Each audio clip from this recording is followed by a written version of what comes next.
Hey everyone, welcome to The Upgrade, where we discuss upgrading your home, your finances, but ultimately your life. And today's video is going to be for the moms and dads out there. We're going to be talking about how to be frugal with kids. Now, in this, I'm going to talk about ways to stay on budget or to have a budget with children, but also talk about how to save money for yourself and also for them.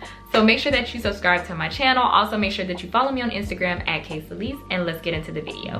Number one is quarterly shopping.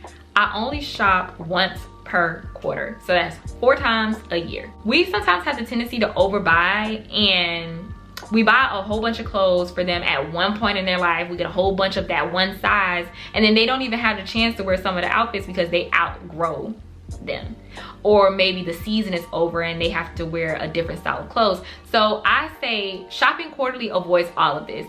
I like to buy on the off seasons as much as possible, but going shopping and getting just enough clothes and shoes and socks for that one season, and then doing it again and then doing it again and again, and just setting like a budget for that season. Maybe as soon as you get like your tax money or just a big lump sum of money, put that money aside in a different account so that when it's time to go shopping, you'll have the money, and just spend a certain amount and then save the rest until the next quarter.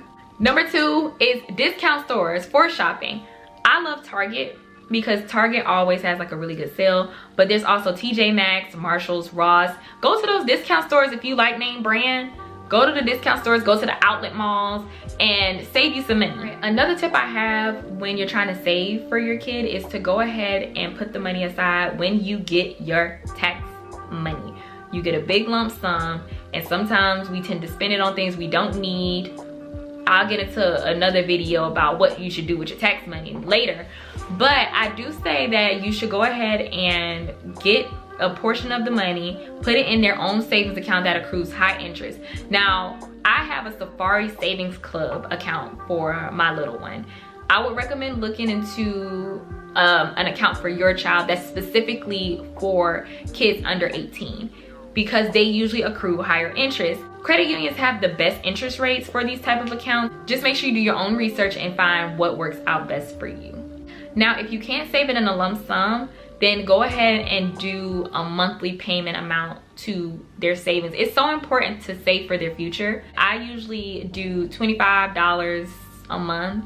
That's small, but that's something. Or if I get the tax money, I'll do like $250 to $500 into his savings account, just so we can go ahead and get that built up. My 5th tip is home daycares. I would look into home daycares, but be careful with this. You want them to be licensed. Home daycares tend to be a lot cheaper than those bigger daycares. I also recommend just finding small daycares with maybe 6 students, things like that. That has saved me a lot of money, because there's a bunch of really nice daycares that I would want to take my son to, but home daycares and small daycares have been my best bet financially. My next tip is government assistance. Now, a lot of people will tell you that government assistance is the worst thing in this world. Don't do it, try to avoid it. People are gonna judge you. I say, if you are struggling with your child, please apply for government assistance in some form. Food stamps, Section 8, anything that you can get to help you out.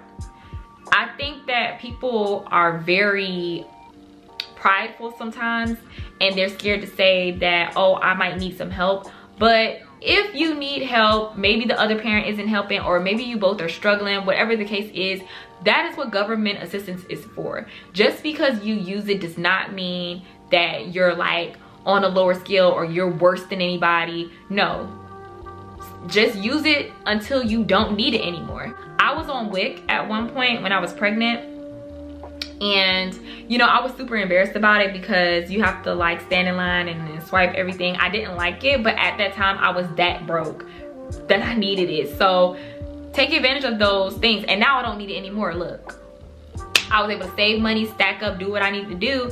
So I think it's important to just go ahead and use what you can. Utilize those resources, don't be ashamed. Investing in a life insurance policy for your child. I recommend Frugal Life. Well, just keep in mind that this video is for educational purposes, so I can't tell you where to get your life insurance policies from. So with my son's policy now, it's gonna double by the time he turns 18. But I'm probably gonna raise the limit before then. I just think it's important to have that there for yourself. If something were to happen, we have to think about that kind of stuff.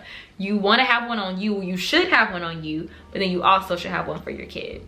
My next tip, and y'all are gonna disagree with me on this one, I already know, I'm just preparing myself, but no birthday parties. I don't understand that. Somebody said when I was pregnant, because I said that I would never give my son a first birthday party, they say when you have your kid, you're gonna understand why people do that, and I still don't. It's just a waste of money. I get it. You want to do something special for your baby birthday, make memories. But to throw a full party and spend hundreds of dollars for a birthday party for a 1-year-old, 2-year-old, 3-year-old even, is ridiculous. I like to do small stuff with people that my son actually knows, people who have actually been around my kid, people who actually have kids so that my son can interact with them. But no, just to invite a whole bunch of people over and pay for their food for a 1-year-old birthday, people really go broke over birthday parties, and it's just not necessary, because I don't.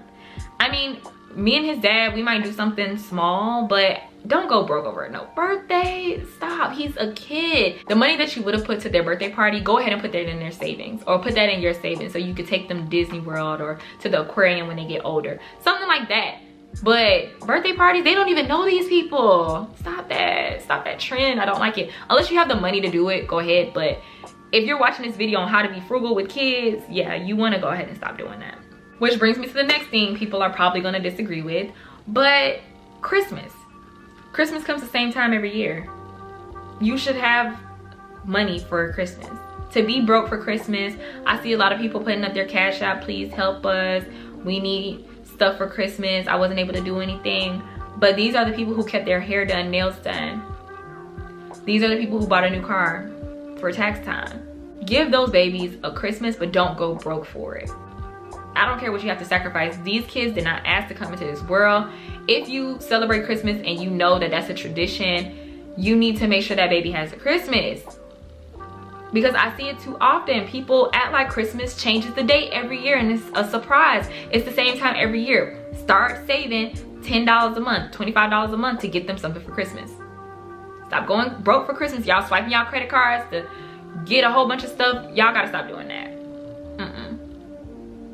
It's more important stuff.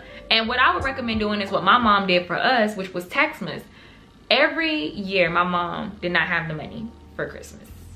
No, and I love my mom, I'm not bashing her at all, but we never had money for Christmas, so we would have to celebrate Taxmas, which was tax time. We would get a whole bunch of gifts, right? But that's when she could afford to do it. So don't break the bank to try to make Christmas happen for your kids. If you can't do it this time, make sure that you do it next time. Put that money aside, buy the gifts when you get your tax money next year.